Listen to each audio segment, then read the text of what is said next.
Civilization carries a curse.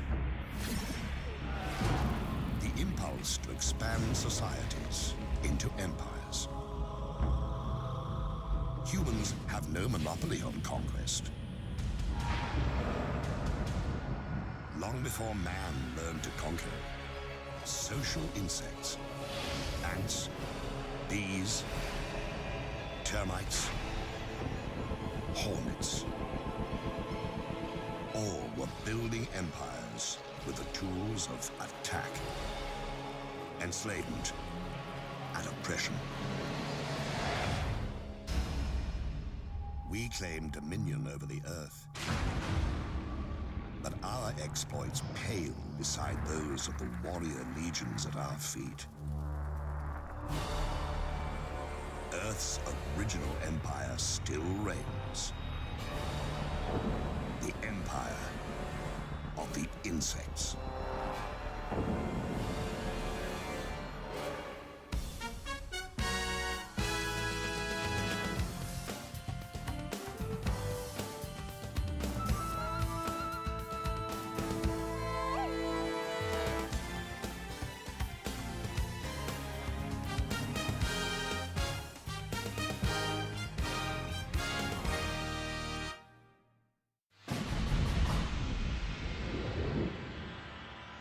Here is a tale of empire, the uses of power, the horrors of domination, the rise, the rule, and the ruin of a cunning empress.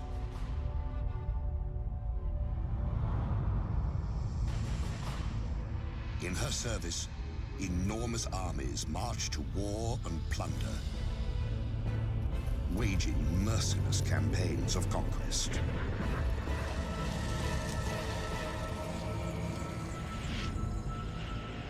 Great empires are forged in violence.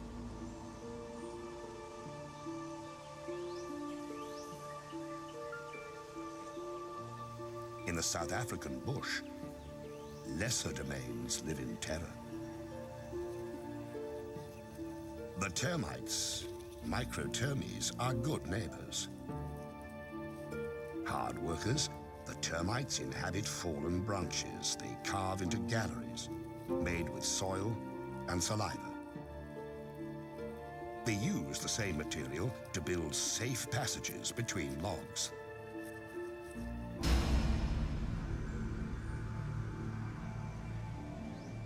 But the termites must be vigilant.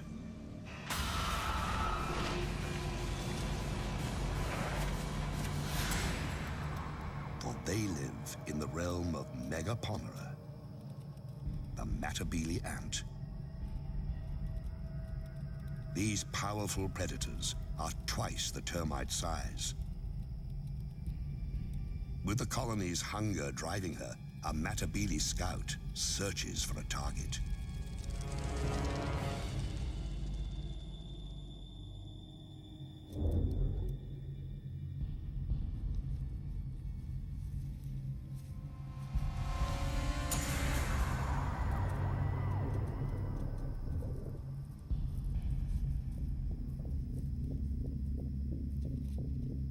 The termites know that shadow and what it means. War is coming. Soon. They can do nothing as the scout marks the target and a path to their home. The scout returns to the main force to recruit a raiding party from among her sisters at an abandoned termite mound the Matabele have commandeered.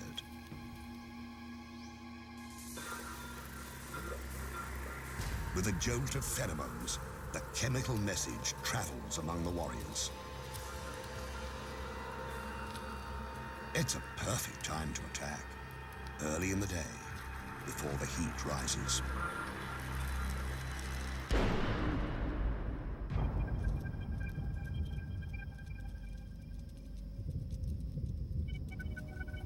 Matabele move out with the ominous, deliberate pace of a Roman legion.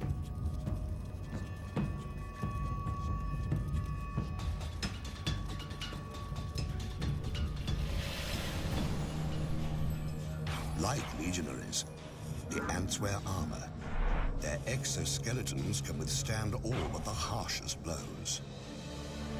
They sting with highly toxic venom. But their heaviest weapon is their jaws, able to rip opponents to shreds.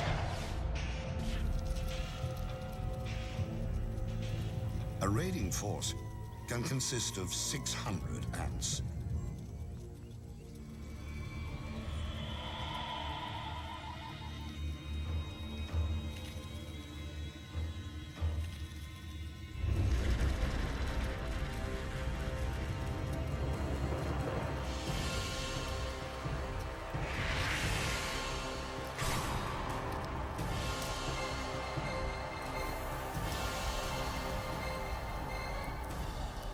The first wave breaks the battlements, ripping open mud galleries, probing for cracks in the wood.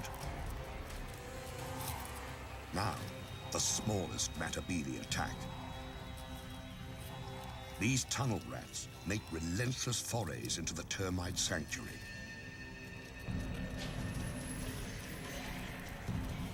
Heavier troops, some more than 2.5 centimeters long, line up for the grisly harvest.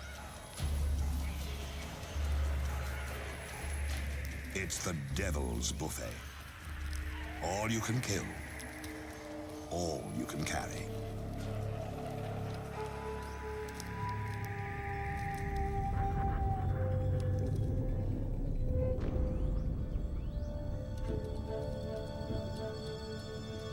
One raid might claim 4,000 victims.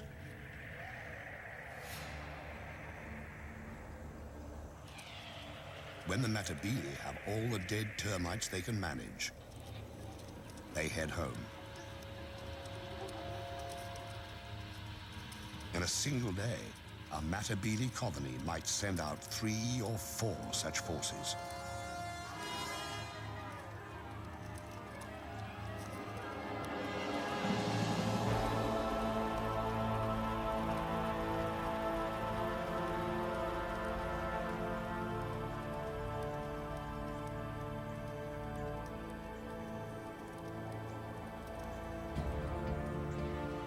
Soon, the big ants will move their base to richer hunting grounds.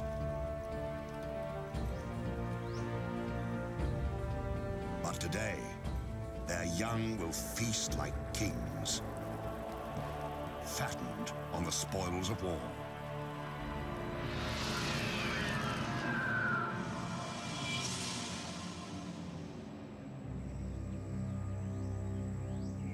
Violence is the imperial tool, wielded in many ways. Sometimes to disrupt, sometimes to control.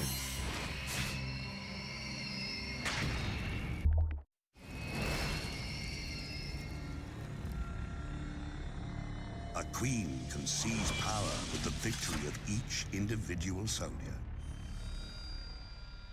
or by overwhelming force. Some empires grow so large, they send everything fleeing before them.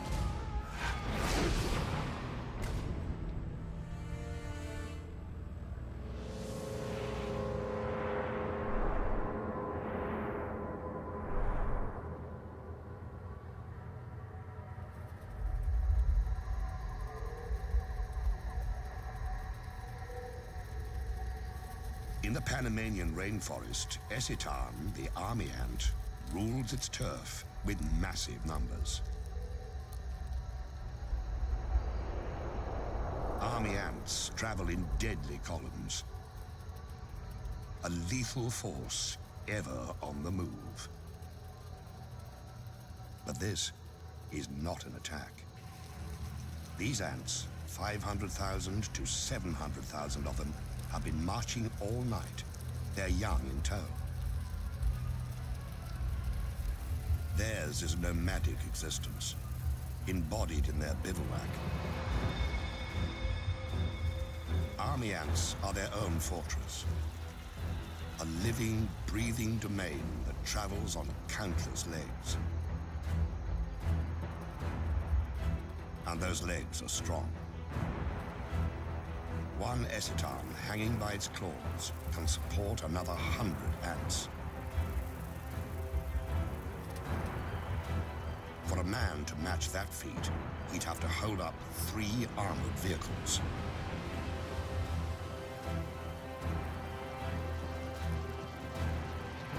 Deep in the recesses of this mass of ants are hidden 200,000 unhatched young. And the eciton queen. She lays eggs by the million, keeping the colony alive and forcing it to find sustenance.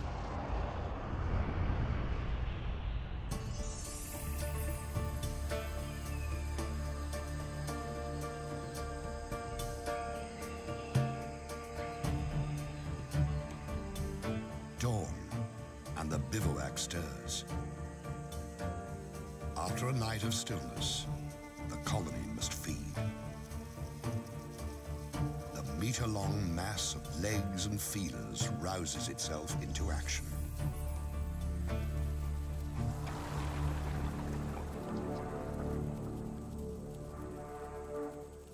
The ants begin in columns that branch apart and widen, becoming an invincible tide that can travel 300 meters a day. It's called a swarm raid, and it consists of several 100,000 ants.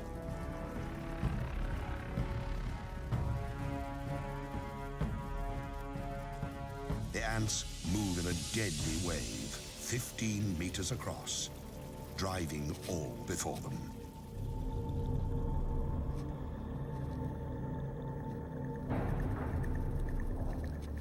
Those who fail to flee are doomed.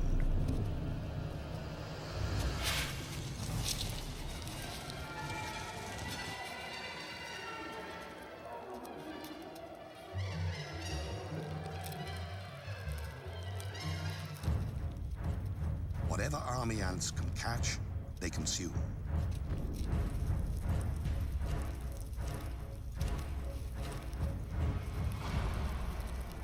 The attackers shred their prey so they can carry it back to feed the young.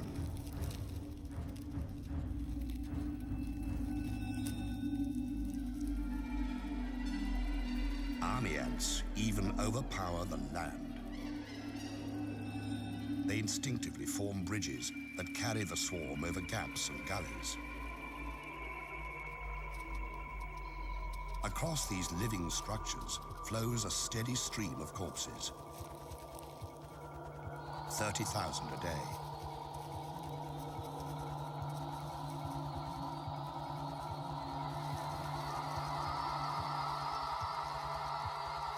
But army ants have enemies.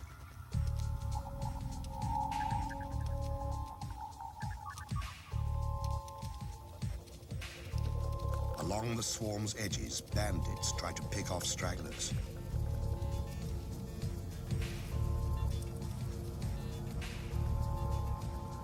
Paratrachina, or crazy ants, are the anarchists of the forest.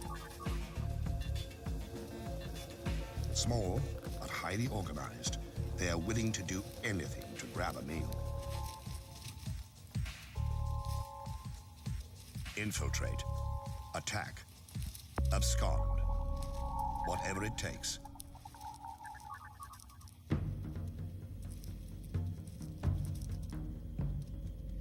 Instead of stingers, the crazy ant has spray jets that spew paralyzing venom. It lets the cruel little soldiers take down much larger opponents.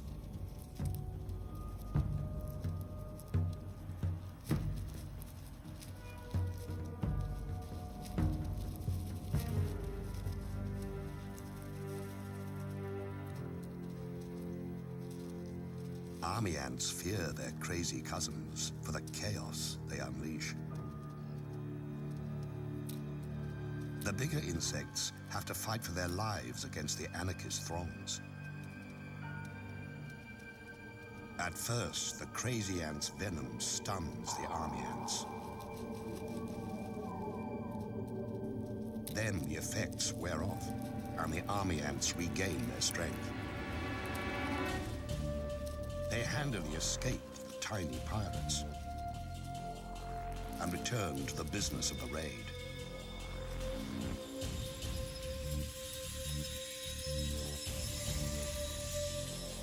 In a week, an army ant colony kills and eats 250,000 creatures.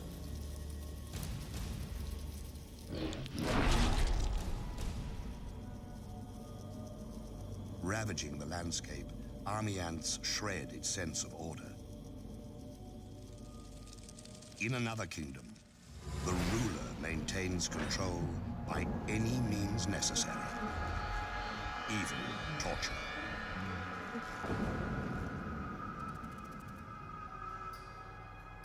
The Empress can afford to be gracious. She has enforcers to do her dirty work. Relentless surveillance and oppression of any who deviate from the rules. In the kingdom of Mellifera, order is the order of the day.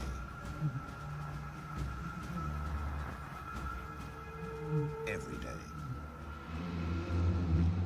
Mellifera, European honeybees, seem to lead a sweet existence, gathering pollen and turning it into gold.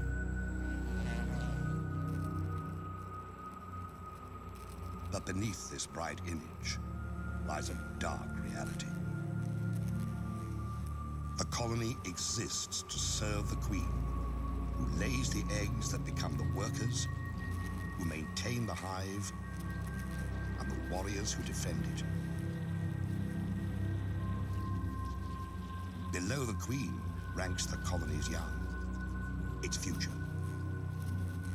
She who must be served and those who must survive dominate the hive's existence. But if something didn't keep the hive's inhabitants in line, bee society would fall apart. Every female has it in her to lay eggs, to be a queen. But the colony can have only one ruler. So, it has a police force to ensure that fact. Enforcer bees patrol constantly, checking the cells, tracing the lineage of suspect eggs, making sure the guard bees stay on their fuzzy toes.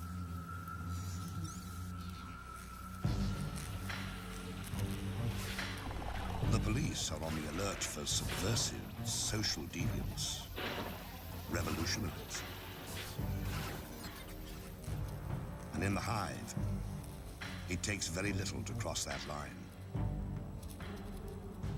All a rebellious female needs to do is lay an egg. By the regulations of the Mellifera police state, that's a crime.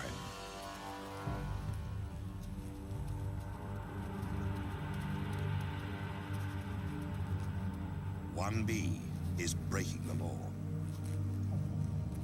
She deposits an egg in what she hopes is safety. If they thought they could get away with it, half the bees here would do the same. And the hive would fall into disarray. That's why police bees make their rounds, searching for evidence of insurrection.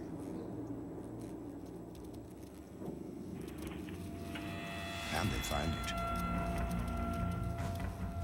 For them, an outlaw egg contains the seeds of a colony's destruction, and so it must be destroyed.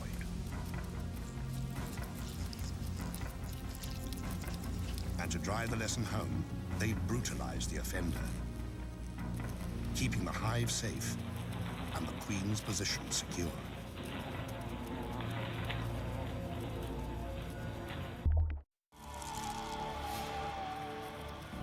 The natural order demands surrender. But in other realms, something far worse awaits.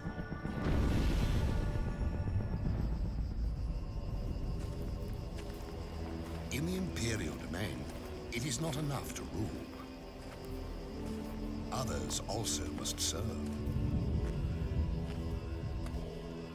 By abduction and terror, the Empire assures itself of slaves.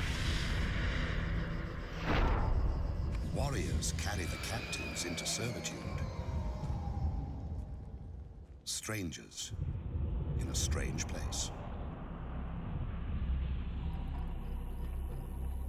In Arizona, the kingdom of Polyergus needs its slaves. The queen has her consorts, the warriors, to do her bidding. All of these live royally, thanks to a servile class.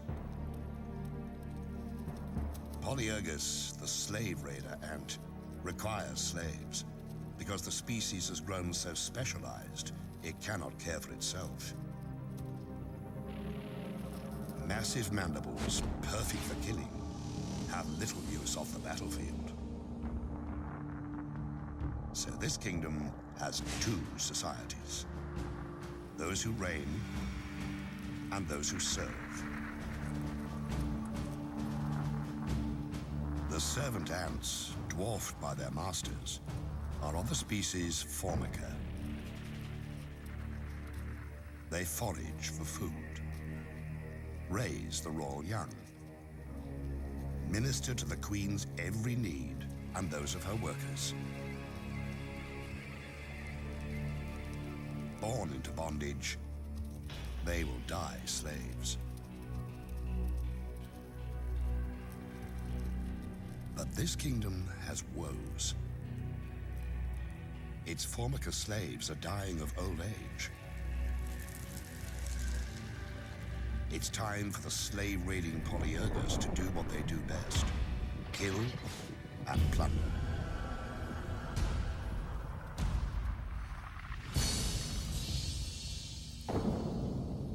A scout has found a Formica nest. She enlists a gang of raiders.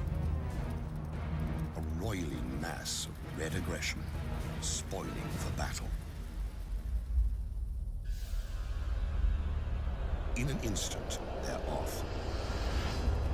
1,500 to 2,000 ants flowing across the terrain with a single purpose: seize slaves.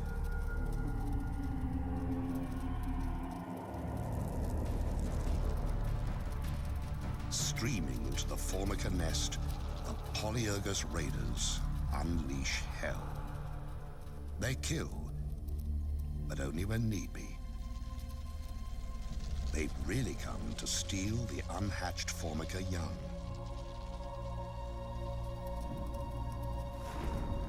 In a chilling display of single-minded oppression, Polyergus raiders blow past the startled Formica to grab as many pupae as they can.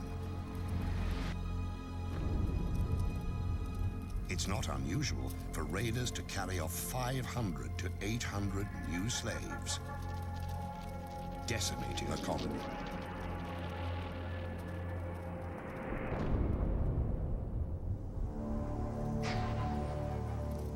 The raiders transport the kidnapped Formica brood back to their kingdom. When the stolen Formica hatch, they will believe the Polyergus nest is where they belong. Another generation of Formica will become slaves.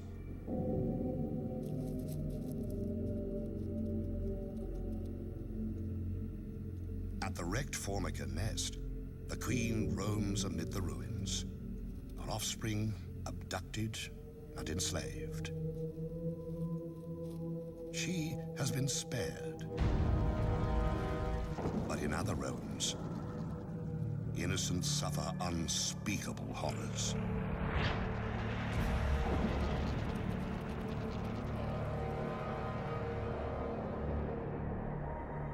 Some kingdoms steal youngsters to enslave them.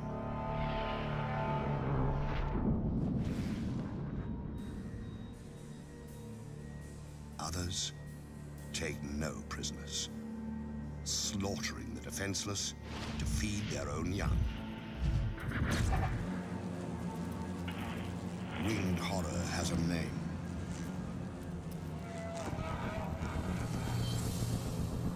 Mandarinia, the giant hornet.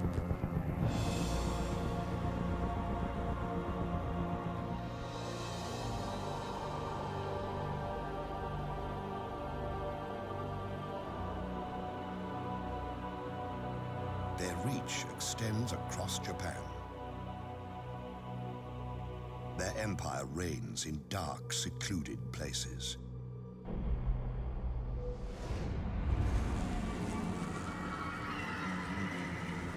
These hornets are at the peak of their powers. Their queen is vigorous. Her workers are strong. Her fighters are many.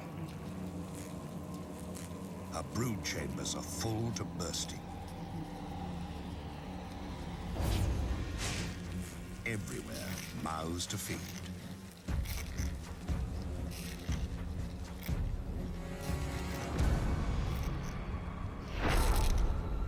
Countless larvae signal their relentless hunger by scratching at the walls of their cells.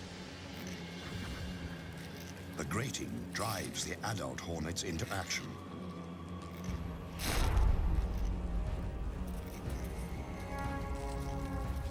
They have to feed the babies. And hornet babies live on flesh, ground into meatballs, and delivered by their caregivers. The larvae must feed constantly. So a single scout takes wing, ranging far afield to find fresh meat. At nearly 8 centimeters long, giant hornets are superb killers. Sharp talons seize prey. Powerful jaws sever limbs and decapitate victims. Compound eyes detect the slightest movement. And this scout has found a fat, defenseless target. A hive full of mellifera, European honeybees. The scout marks it with pheromones.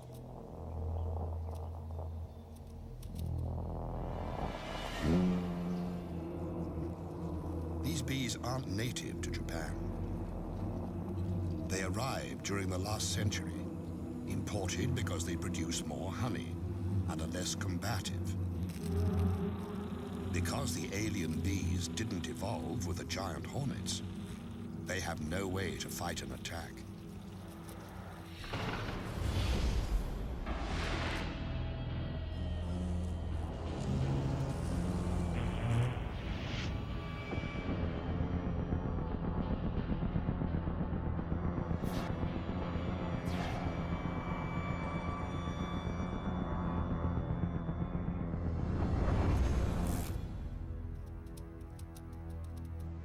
All the bees know to do is mass at the hive entrance.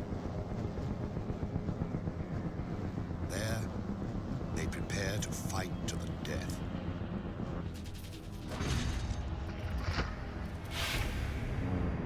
The hornets are 5 times the honeybee's size, and many times more willing to kill.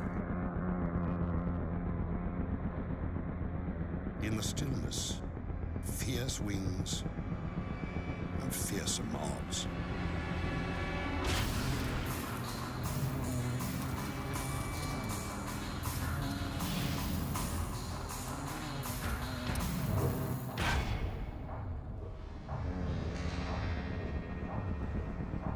Valor has no place here, and yet the brave bees will not surrender or flee. They will kill a hornet or two.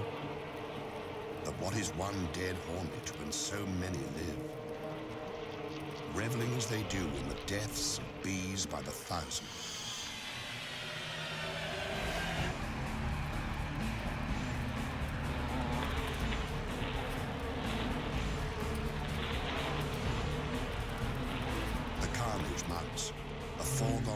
confusion playing itself out to a horrifying end.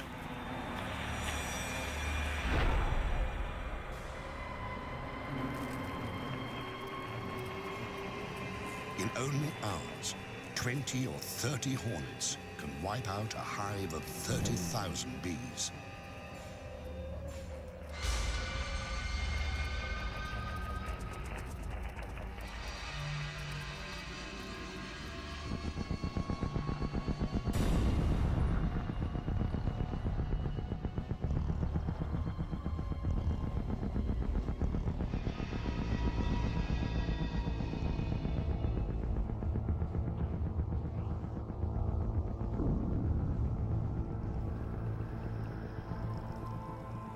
The killer hornets have reduced the defenders to a carpet of the dying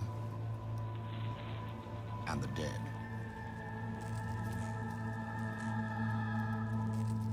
Now, they can rob at their leisure, sometimes for days. This bee colony is doomed. The victims left to rot. The raiders gorge on honey, even licking it from carcasses.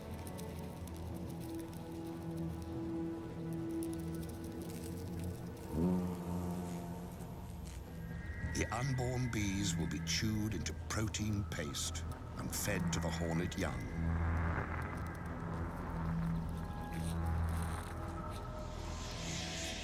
For every empire that seems invincible, there is an opponent able and ready to exploit an unexpected weakness.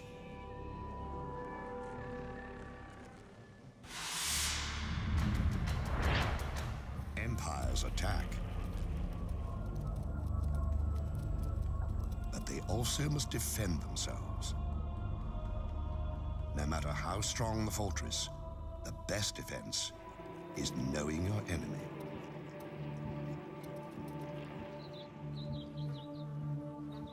These bees have learned that lesson. For eons, they have thrived in the giant hornet's deadly shadow. The bees of Sarana know the giant hornets send scouts to find their hives. To survive, these Japanese honeybees must capture and kill the hornet scout.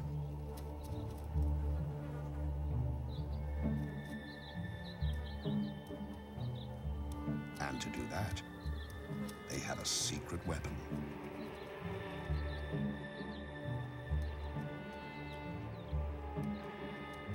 When they spy their enemy at the gate, the soldier bees pull back slightly. Their waggling signals a sneak attack. They're enticing the hornet to enter their hive. When she takes a few sacrificial targets, the bees attack. In a horde, the defenders rush the hornet scout, enveloping her in a wave of bee bodies. But they don't sting. Instead, the bees crowd belly to belly against the invading beast. Vibrating their abdomens, they create a ball of heat that clasps the hornet at its livid core. It's a battle with narrow margins. The bees can stand temperatures up to 50 degrees. The hornet can only survive to 46. The temperature of the core, 47 degrees. For 20 minutes, the squirming orb presses onto its prey. Bees die. Others step up. If the scout escapes, all is lost.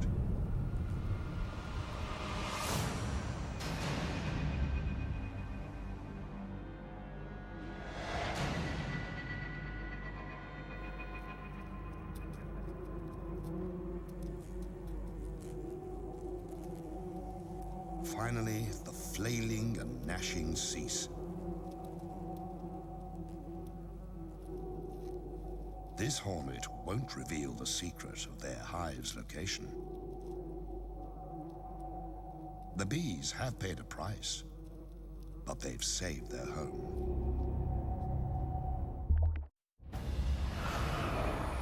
Another kingdom fends off invaders with strong walls and a martyr's devotion.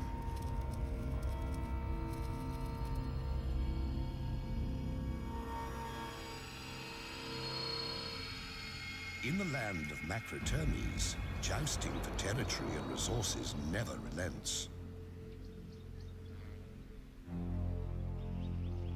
An imposing citadel harbors a colony of African termites. Inside, a labyrinth of narrow passageways and bulkheads designed to thwart invaders.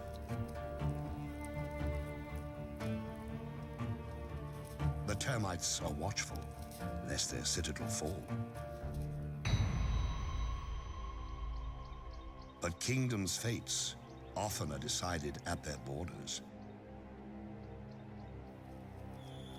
A remote outpost can be all that stands between survival and the empire's collapse.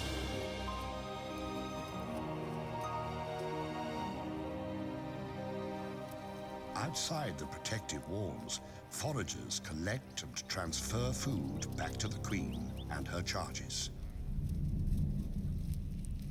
They also watch for invaders. A Matabele scout appears.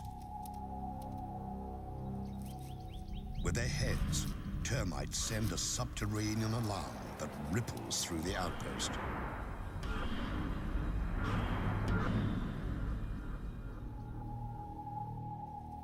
At the edge of the compound, a platoon of defenders occupies a fallen branch. These soldier termites are strong and agile, prepared to give the last full measure. Few of their kind grow this large and strong. Their jaws can cut through human flesh. The encounter begins by ones and by twos.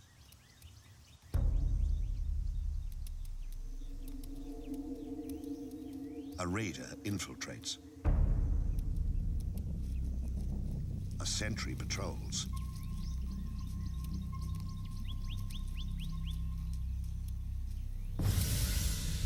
One death, and the battle is joined.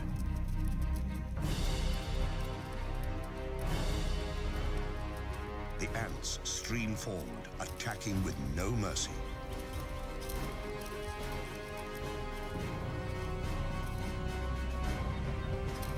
Using their mandibles, the termites attempt a defense. It's no use.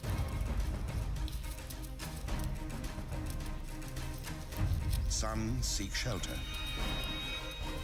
but there's nowhere to hide. Even the formidable termite guards are no match for the raiders' venomous stings, which destroy the termites' nervous system.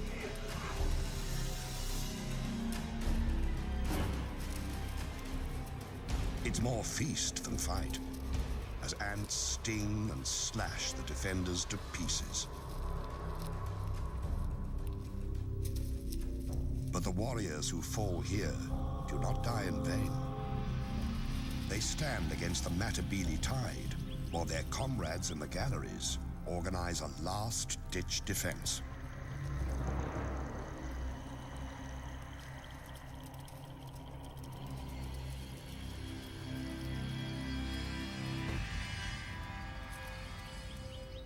At the gates, the fighting intensifies.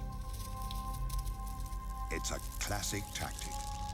Against superior forces, seize and hold the narrow passage. Stand your ground. Come home with your shield, or on it.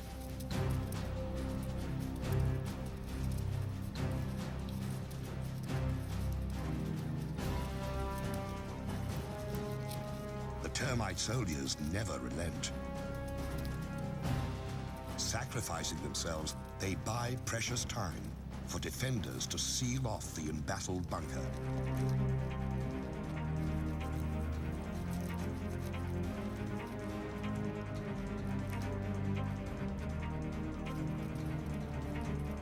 Denied entry, the Matabele withdraw to attack another day. The termite colony is safe, but at a terrible cost. The departing ants carry off hundreds of termite corpses that will nourish the invaders.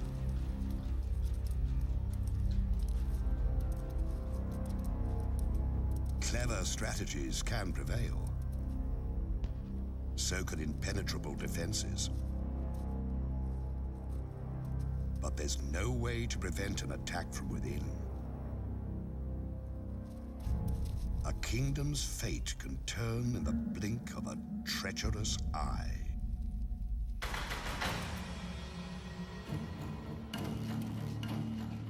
Power belongs to those who hold it, and to those who seize it. An empress is only as safe as her courtiers allow. When danger stalks the halls, rulers do well to beware. In the kingdom of Polyergus, virgin queens have to steal empires for themselves. They cannot inherit this domain. The reigning queen will tolerate no rival. So, a would-be monarch must infiltrate a Formican nest, murder its queen, and steal her identity. To start their quest, young queens join a slave raid.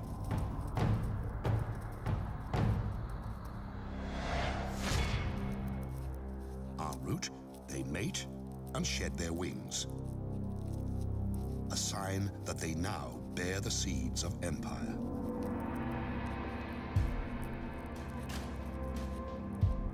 One queen has picked her target. She approaches the Formica nest, ready to seize power. But before this killer queen can attack, she must evade her quarry's protectors. She releases a pheromone. Like a chemical spell, the scent neutralizes and repels the Formica defenders. The colony's heart is where the queen is, and the interloper means to pierce that heart.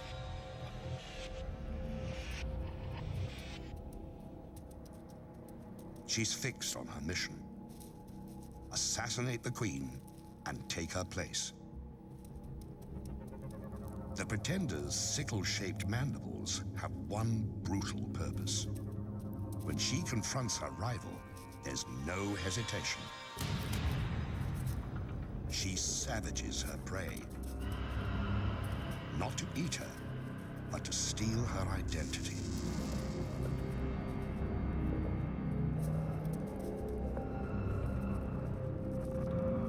Attendants try to pull the wounded queen to safety, but the murderess will not allow it.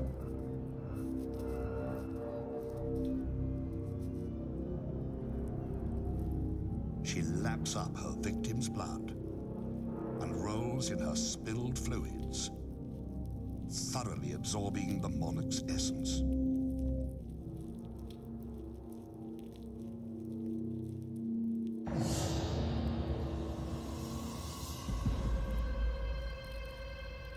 After 20 violent minutes, the Formican queen is left to die.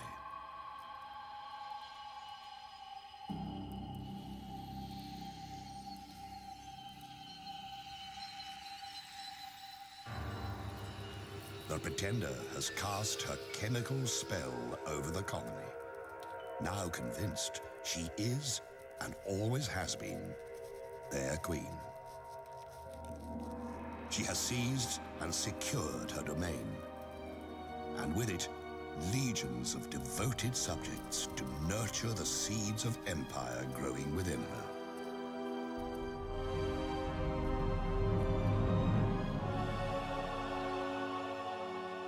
Rulers rise up, and rulers fall. A reign that seems eternal is but a flicker across the Empire's vast canvas. One moment, the mistress of all she surveys. The next, a corpse, unlamented, soon shriveled, and lost in the dustbin of history.